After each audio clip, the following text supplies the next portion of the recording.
एमहोरा आज की कहानी अंकिता की है। एक दिन बच्चों ने पिकनिक जाने की बात कही। यह सुनते ही अंकिता की रूह कांप गई, क्योंकि उसे एक पुराना किस्सा याद आ गया। ये बात तब की है जब अंकिता 10वीं क्लास में पढ़ रही थी। एक दिन टीचर ने पिकनिक का प्लान बनाया था। अपने सभी दोस्तों के साथ अंकिता ने भी जाने के लिए हाँ कर दी। पिकनिक पर जाना था पावागढ़। पूरा स्कूल पिकनिक जा रहा था, इसलिए करीब 30 बस सभी बच्चों को ले जाने के लिए तैयार थी। एक दिन बच्चों ने पिकनिक जाने की बात कही। यह सुनते ही अंकिता की रूह कांप गई, क्योंकि उसे एक पुराना किस्सा याद आ गया।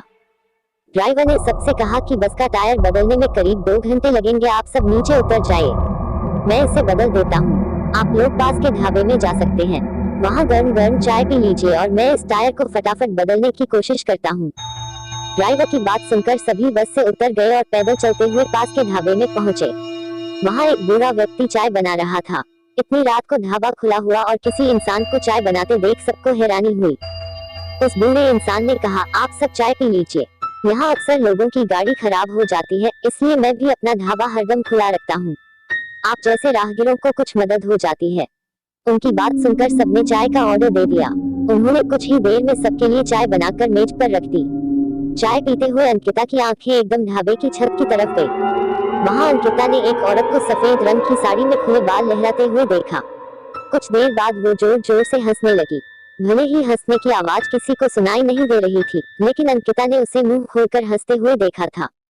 ये सब देखकर अंकिता ने डर के मारे आंखें नीचे झुका ली। कांपते हुए किसी तरह से अंकिता ने चाय दोबारा पीना शुरू ही किया थी कि उसी वक्त जोर जोर से किसी के चिल्लाने की आवाज जंगल की ओर से आई।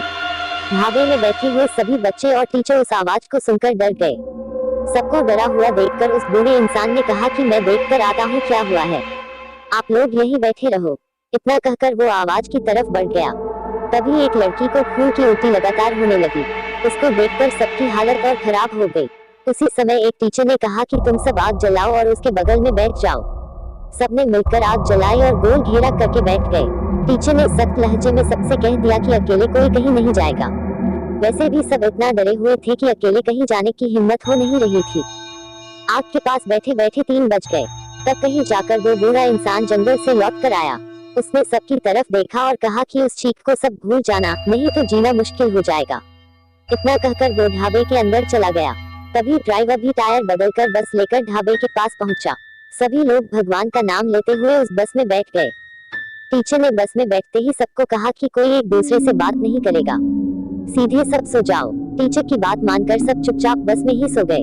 उसके बाद पिकनिक स्पॉट पर पहुंचे और करीब 1 हफ्ते बाद घूम कर आ गए।